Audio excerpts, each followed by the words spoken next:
Hello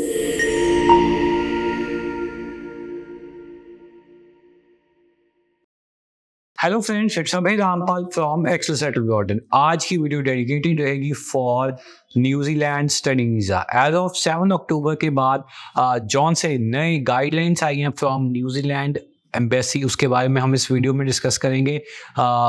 कौन से दो मेजर इनटेक्स हैं एंड कौन सी academic as well as financial requirement रहेगी फॉर न्यूजीलैंड स्टडी वीज़ा, वो इस वीडियो में हम डिस्कस करेंगे।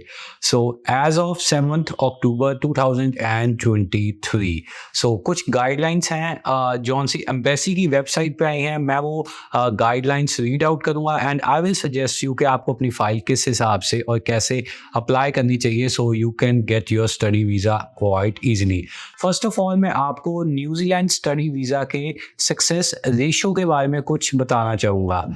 इनका सक्सेस रेशो पिछले 2 ईयर्स में कोविड के बाद कहें तो 84% का रहा है। सो 84% is a really high number. इनका सक्सेस वीज़ा का रेशो कनाडा से, यूएस से, ऑस्ट्रेलिया से ज़्यादा है। सिर्फ एक ही कंट्री का सक्सेस रेशो इनसे ज़्यादा है, that is UK, United kingdom, that is 90%। So UK के बाद सबसे ज़्यादा अगर एम्बेसी में वीज़ा लगे हैं और वीज़ा सक्सेसफुली आए हैं so that is your New Zealand. So embassy की वेबसाइट पे जो अपडेट्स हैं वो स्टेप बाय स्टेप डिस्कस करेंगे। क्या उन्होंने नई गाइडलाइंस दी हैं जौन से बच्चे अपना स्टूडेंट वीज़ा अप्लाई करना चाहते हैं। So first of all is that कोई भी स्टूडेंट अगर अपनी फाइल एम्बेसी में लॉन्च कर रहा है, इट इज़ सजेस्टेड कि आप कम से कम 6 to 8 वीक्स, 6 से लेके 8 हफ्ते पहले आप अपनी फाइल लॉन्च कर दीजिए। अगर मैं बताऊं मेजर 2 इनटेक हैं, that is February as well as your July. So अगर मैं इन दोनों इनटेक्स की बात करूं, अभी हम एम कर रहे हैं फरवरी इनटेक। अगर आप फरवरी इनटेक अप्लाई करना चाहते हैं तो आपकी फ़ाइल ऑलमोस्ट दिसंबर की स्टार्टिंग में या दिसंबर के फर्स्ट वीक में एम्बेसी में चली जानी चाहिए if you want an positive result. So 6 to 8 weeks का इन्होंने प्रोसेसिंग टाइम बताया है इन एम्बेसी अगर आप अपनी फाइल सक्सेसफुली स्टडी वीज़ा के लिए करना चाहते हैं। सेकंड पॉइंट ये है कि एज ऑफ नाउ फरवरी में न्यूजीलैंड समर्स स्टार्ट हो जाती हैं।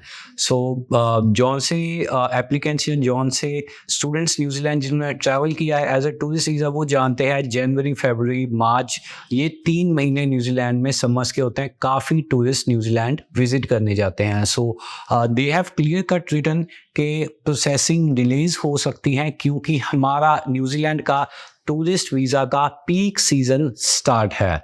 सो काफ़ी इंटरनेशनल टूरिस्ट इंडिया से नहीं, पूरी कंट्री से पूरे वर्ल्ड से न्यूजीलैंड घूमने जाते हैं और साथ में काफ़ी स्टडी वीज़ा की एप्लीकेशंस भी आ जाती हैं। सो दे आर एक्सपेक्टिंग आप अपनी फ़ाइल जल्दी से जल्दी लॉन्च कीजिए ताकि आपकी फ़ाइल्स टूरिस्ट वीज़ा वालों की फ़ाइल्स के साथ क्लैश ना हो और आपकी फ़ाइल और डिले ना हो। सो अगेन सेकंड पॉइंट भी यही है कि न्यूजीलैंड में टूरिस्ट वीज़ा का पीक सीज़न आ जाना है। स्टडी वीज़ा, टूरिस्ट वीज़ा की फाइलिंग कंबाइन हो जाएंगी तो प्रोसेसिंग और भी डिले होगा। सो जॉन सी नेक्स्ट अपडेट है दैट इज़ प्रीटी कॉमन।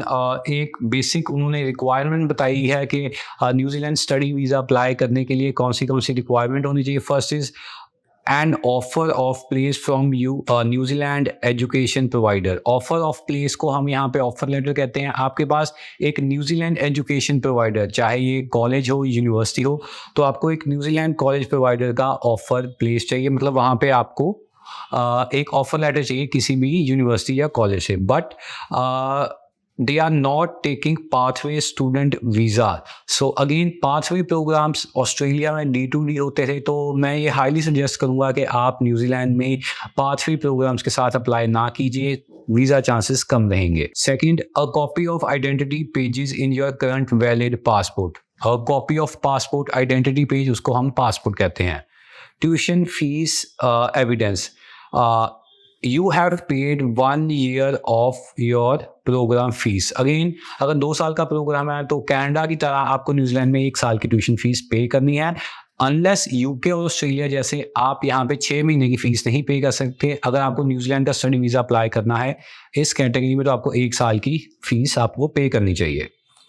उसकी आपको एविडेंस प्रोवाइड करना है, that could be TT receipt copy from Flywire और कन्वेरा। फोर्थ पॉइंट जो कि काफ़ी इंपॉर्टेंट पॉइंट है, काफ़ी वीडियोस इस पे बन चुकी हैं, हमारी बन चुकी हैं, काफ़ी कंसल्टेंट्स की बन चुकी है, बट अपडेटेड मैं जो आपको बता रहा हूँ that is straight from the embassy website page. मैंने एम्बेसी का वेबसाइट पेज ही खोला हुआ है और इन्होंने जो लिखा है मैं आपको क्लियर कट बताता हूँ। The money must be genuinely, again मैं रिपीट कर रहा हूँ, genuinely available for you to pay your living cost, आपके रहने का खर्चा 1 साल का, while you are in New Zealand from a source we can confirm, कि आपके पास 1 साल का खर्चा जेन्युइनली होना चाहिए एक सोर्स से जहाँ पे न्यूजीलैंड की एम्बेसी कंफर्म कर सके। कंफर्म वो कहाँ से करती है? बैंक से और वहाँ के बैंक मैनेजर्स के जो कि इंडिया में हैं। Okay, you need New Zealand dollars 20,000 per year of territory, non-school 1,667 per month if your course is shorter than 1 year. Again आपको 1 साल के $20,000 शो करने हैं अगर आपका कोर्स 1 साल से ज़्यादा का है। 20,000 New Zealand dollars is around 10 lakhs और 1667 per month. Again 1667 into 12 around आपको 25-26,000 डॉलर्स ही अगर आपका कोर्स 1 साल से छोटा है। सो अगेन $20,000 आपके लिविंग एक्सपेंसेस हैं न्यूजीलैंड में, जो कि आपके अकाउंट में होने चाहिए। सो मनी हेल्ड बाय यू और योर बिहाफ, दैट मीन्स के मनी आपके अकाउंट में होनी चाहिए या आपके पेरेंट्स के अकाउंट में होनी चाहिए। अगेन ये month the evidence the fund should be at least 6 months old at the stage of applying of your New Zealand Zealand visa. Again ये फंड्स 6 months ओल्ड होने चाहिए न्यूजीलैंड स्टडी वीज़ा की। एम्बेसी में भी हम अपनी वीडियोस में बोलते हैं, काफ़ी और कंसल्टेंट्स भी कहते हैं कि आपके फंड्स 6 महीने पुराने होने चाहिए जब आपने अपनी फाइल अप्लाई करनी है। अगेन आपका एक evidence of your health and character, एक PCC certificate as well as medical, और कवर लेटर और statement of purpose that explains why you want to study in New Zealand. Okay, SOP and cover letter के why, जैसे Australia में जाती है, why you have chosen to study in New Zealand, why not in India, and this should be from the student not the agent. Again student को अपनी SOP खुद लिखनी चाहिए, स्टूडेंट लैंग्वेज में लिखनी चाहिए, एजेंट की किसी या AI से, आर्टिफिशियल इंटेलिजेंस से आपने अपनी SOP नहीं लिखनी है। क्लियर कट यहाँ पे लिखा हुआ है। Again, a copy of any letters you have received for or declined visa application from other countries and the reasons you were declined.